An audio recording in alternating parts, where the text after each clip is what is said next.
The Hilton sale is on. Now through September 29th, you can save up to 20% on stays this fall and beyond. Long weekends, last-minute getaways, holiday gatherings. There's a Hilton stay for all of them. More moments, more experiences, more destinations. Now 20% off for a limited time because it matters where you stay. Don't wait. Book by September 29th and save up to 20% at Hilton.com. Terms apply. Hilton for the stay. Mint is still $15 a month for premium wireless. And if you haven't made the switch yet, here are 15 reasons why you should. 1, it's $15 a month. 2, seriously, it's $15 a month. 3, no big contrast. 4, I use it. 5, my mom uses it. Are you playing me off? That's what's happening, right? Okay, give it a try at mintmobile.com/switch. Upfront payment of $45 for 3-month plan, $15 per month equivalent required. New customer offer first 3 months only. Then full price plan options available. Taxes and fees extra. See mintmobile.com. This episode is presented by State Farm. Having insurance isn't the same as having State Farm. It's like expecting the leadership of a team captain on the football field, but getting a sea captain. You wouldn't settle for just anything for your team. Shouldn't it be the same for your insurance? So don't settle for just any insurance when you can go with a leader. State Farm. Like a good neighbor, State Farm is there. When I hit 40, it was like my body abandoned me.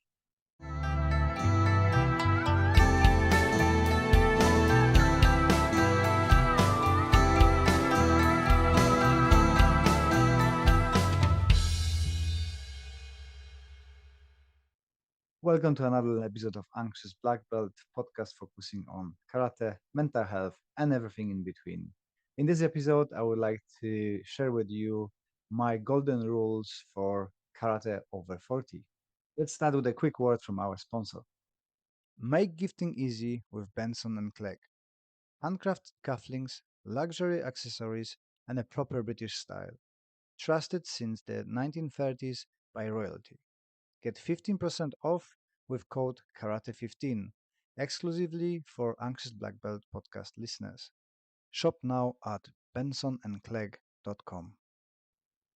Let me share with you 10 golden rules that I'm using in my training to make me feel better physically and mentally. Number 1, have a plan. When you're going into a training, be aware what you're going to be working on. We are all decreasing in speed, strength, reflexes, so we need to come in a plan. When we've been young, it was okay to come in and just do everything a little bit, or just go without a plan, make a fun training, take it as it is, train hard, train fast.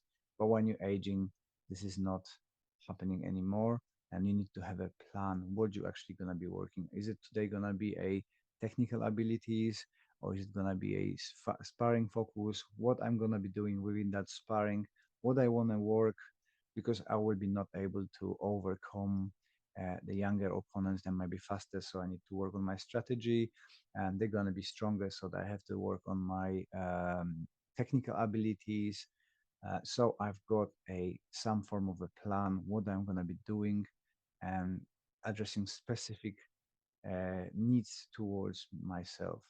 I'm a small guy, so for me is a working on the technical abilities so I can escape, overcome, or outsmart people who are stronger and faster than me.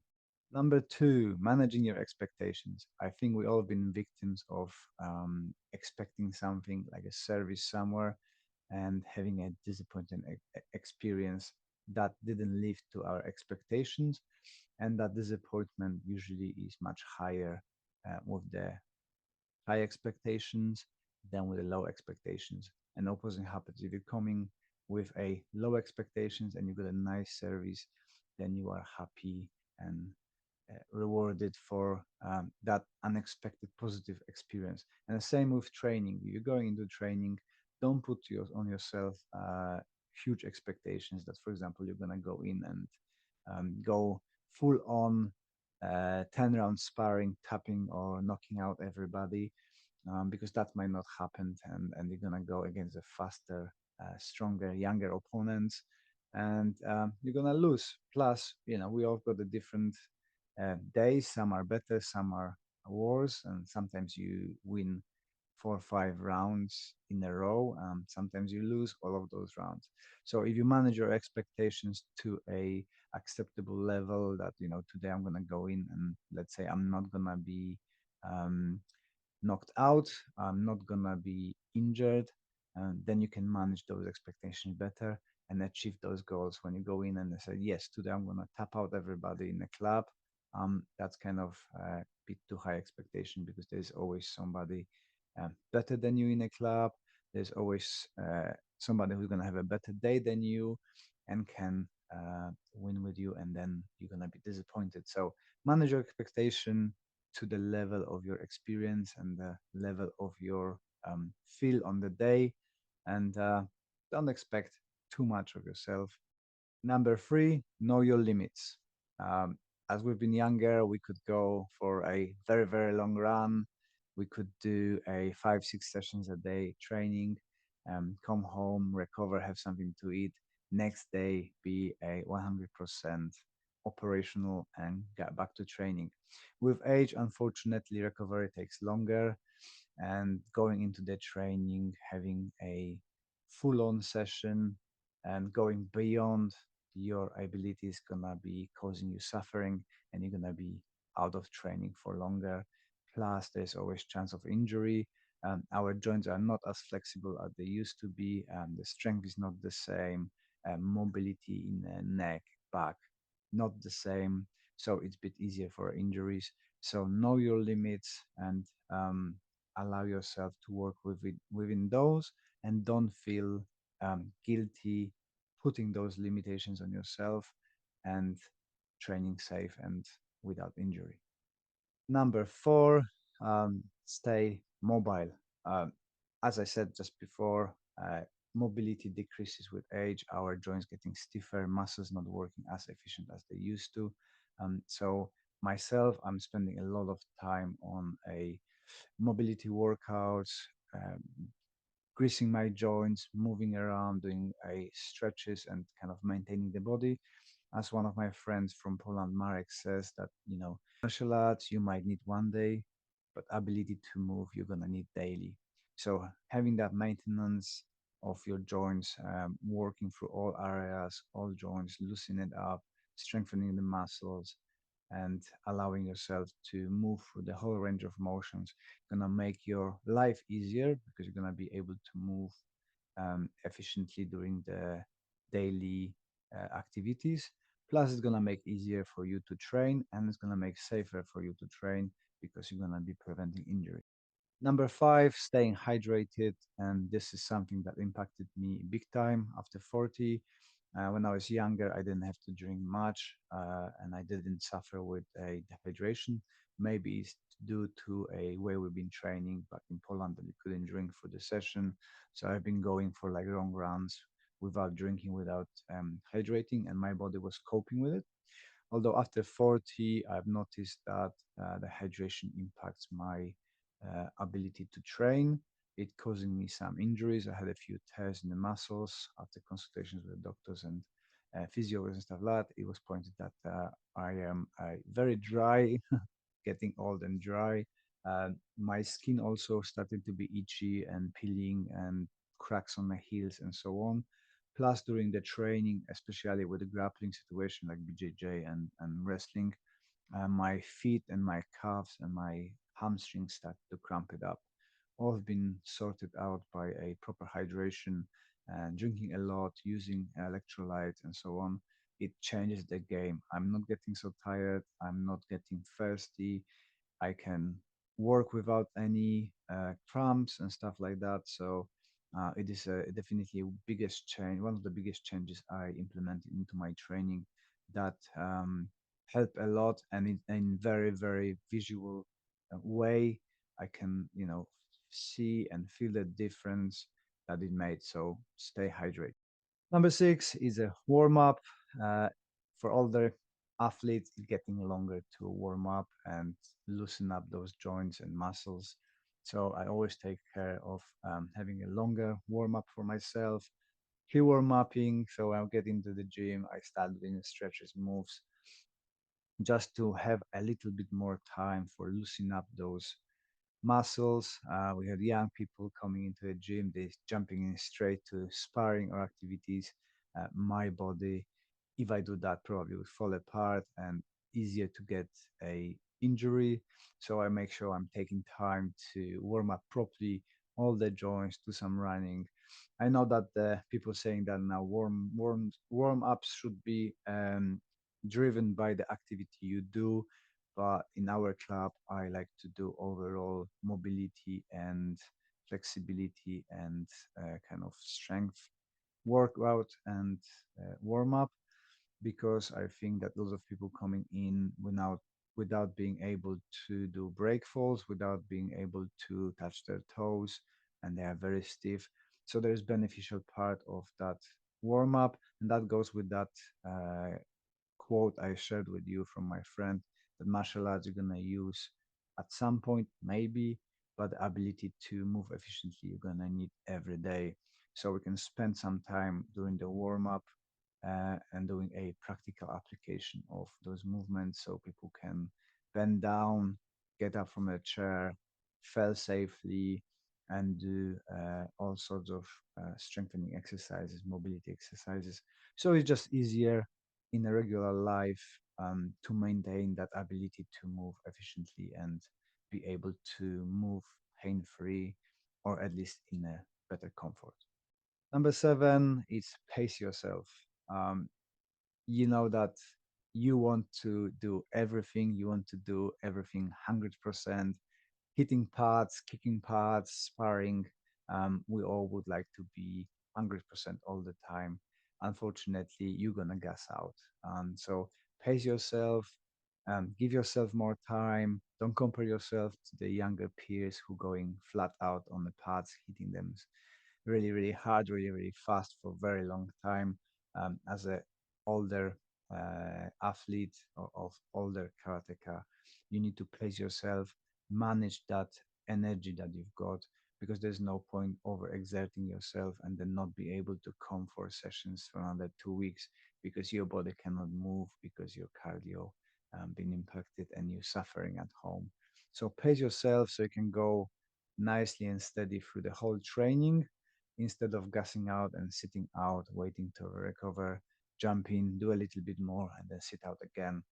Slow down a little bit, don't go so hard, but go steady through all the session, and that's going to be more beneficial to you than just jumping out 100% and then having a step out. Number eight, and this one is a big one for the ego, allow yourself to say no and learn how to say no. It's not everybody in a gym is a matching sparring partner for you. Uh, you might have an injury, you might have a problems, people might be too aggressive for you. It is okay to say no, thank you, I'm gonna sit that one out, or no, thank you, I don't want to do that exercise, I can't do that exercise. And again, I'm going to use myself as example. I never could kick properly to the head level, and I've been in many dojos where people try to force me, saying, oh no, no, you need to try like this, you need to kick like this, you're doing this wrong, just harder, stretch more. I know my body, I've been living in it for over 45 years. I know what my limitations are, I know what's going to cause me pain next day for a week or two. If I'm gonna try to kick like you guys kicking properly, my knees are in pain for another 2 months. My hips are in pain, so I cannot do that. So allow yourself to say no to people. Again, if you're sparring with somebody who is very eager, maybe a white belt just jump in first time sparring, you feel free to say no, thank you. I don't want to get injured. You might be unpredictable. I don't know you. I don't want to get injured. I appreciate that I want to train in future without any problems and so on. When you get better, I'm gonna spar with you. As well, working with people with disabilities, this is something that I point out to them, that you don't have to do things. Just let me know that you cannot do that, and then that's okay. You wanna try? Awesome. I encourage you to try. But if you know that it's not gonna be good for you, then just don't do it. Number nine, spar cleverly. Don't go out in there and try to match younger, stronger, faster opponents, going flat out with all the techniques what you've got. Use your brain. Um, look at their weaknesses, look at their strength, compare to your weaknesses, your strength, and use your techniques, your timing, your experience. If you are over 40 and you've been training for some time, you've got that experience. You've been younger, you know how sparring goes, you know what you can do. So try to just have a plan that's tie up with the first one. Have a plan how to do sparring efficiently. Have a plan what you want to work in sparring. Um, Go light. Don't get involved in super hard sparring, because that's gonna result in injuries to the brain, to the body, and to the ego. Ego bruise is very difficult to overcome. So just allow yourself to have a plan, work on your specific attributes you want to. Maybe it's gonna be a avoidance, ducking and sleeping. Maybe it's gonna be a working on your jab to keep people at bay. Maybe you're gonna work on a clinch. Maybe you're gonna work on a technical ability on the floor, escaping from the guard or something like that. So have a plan, spar cleverly. Don't get involved in the scraps. Don't let yourself to be dragged into those by the people, and stick to your plan, and that's gonna be more beneficial for you, for your body, and for your mental abilities. Number 10, super important, don't neglect your recovery. Again, that ties up with everything we've been talking before. When you're younger, the recovery comes very quickly. When you're getting older, those injuries linger. When I used to be younger, I kicked something, I bruised my shin. 2 days later, there was no problem. Now I bruise my shin. 2 weeks, 3 weeks, 4 weeks later, I still feel that spot. It just takes so much longer for to recover from a little bumps and little injuries that it's just not worth doing. Put the proper shin guards on. Be careful in the sparring or technical abilities. Know your limitations so you can prevent those injuries, and as well with a recovery in general. A good nutrition, good hydration, supplementation works magic. For me, the big changer was to have the hydration sorted. The electrolytes help a lot. Also, creatinine is a very good choice. It helps recover, especially when you've got young kids like myself, and I can't sleep for a long periods of time, which I would like to do. And we know that the sleep is so important, so we try to have a regular sleeping pattern. But creatine helps to kind of combat those a little bit. Works for me, but obviously for yourself, consult a dietitian or a supplement experience advisor to have a bespoke plan. But for me, eating a good meals, well balanced meals, works well. Having the days off, having a active recovery, so not just sitting on a sofa slouching and doing nothing, going for walks, doing some light workout in a gym, works great as a recovery. The bonus one, 11th, which I think is very difficult for people in our age, is to don't listen to your 20-year-old trapped in your head.